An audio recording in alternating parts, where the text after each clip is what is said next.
Aisyah NIM U 2019-11-18 dari kelas Ilmu Al-Quran dan Tafsir 3 untuk memenuhi tugas linguistik Al-Quran. Di sini saya akan membahas analisa semantik dalam Al-Quran. Untuk pembahasan yang pertama, di sini akan membahas pengertian dari semantik. Istilah ini digunakan oleh pakar linguistik bahasa untuk menyebut bagian ilmu bahasa yang mempelajari makna. Karena semantik merupakan cabang dari ilmu linguistik yang mana objeknya adalah mempelajari tentang makna. Untuk secara terminologis, semantik adalah bagian dari struktur bahasa yang berhubungan dengan makna ungkapan, atau dapat dikatakan juga bahwa semantik ini adalah sistem penyelidikan makna. Menurut para linguistik, istilah semantik menunjukkan pada bagian dari ilmu bahasa yang mempelajari atau menganalisis suatu makna dengan asumsi bahwa bahasa terdiri dari struktur yang menunjukkan makna apabila dihubungkan dengan objek yang lain.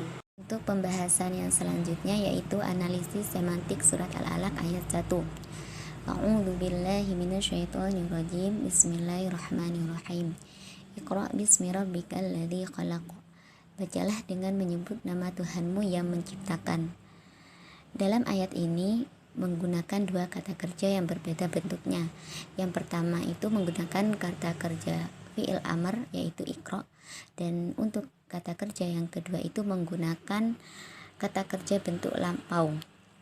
Untuk kata kerja yang pertama menggunakan kata kerja fi'il amr karena perintah yang terkandung dalam kalimat tersebut bersifat action dan temporal.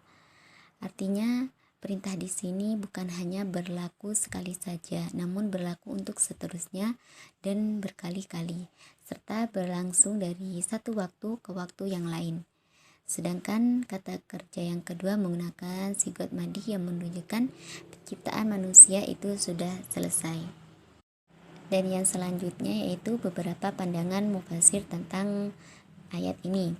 Menurut Qori Shihab dalam kitab Tafsir Al-Misbahnya, kata iqra terambil dari kata kerja qara'a yang pada mulanya berarti menghimpun.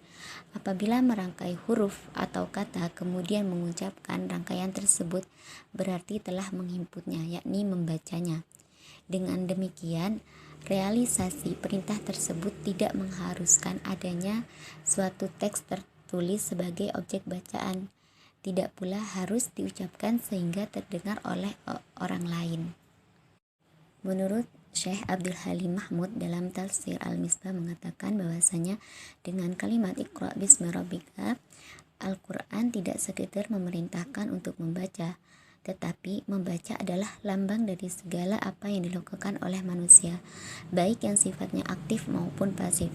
Kalimat tersebut dalam pengertiannya ingin menyatakan bacalah demi Tuhanmu, bergeraklah demi Tuhanmu, dan bekerjalah demi Tuhanmu. Demikian juga apabila berhenti bergerak atau berhenti melakukan sesuatu aktivitas, hendaklah hal tersebut juga didasarkan pada bismi rabbika. Sehingga pada akhirnya ayat tersebut berarti jadikanlah seluruh kehidupanmu, wujudmu, cara dan tujuanmu semuanya karena Allah. Berdasarkan penjelasan di atas, jenis makna yang digunakan oleh para mufasir adalah al-makna al-majazi atau makna kiasan, yaitu pemakaian kata yang bukan makna sebenarnya. Makna kiasan tidak sesuai lagi dengan konsep makna pada kata itu.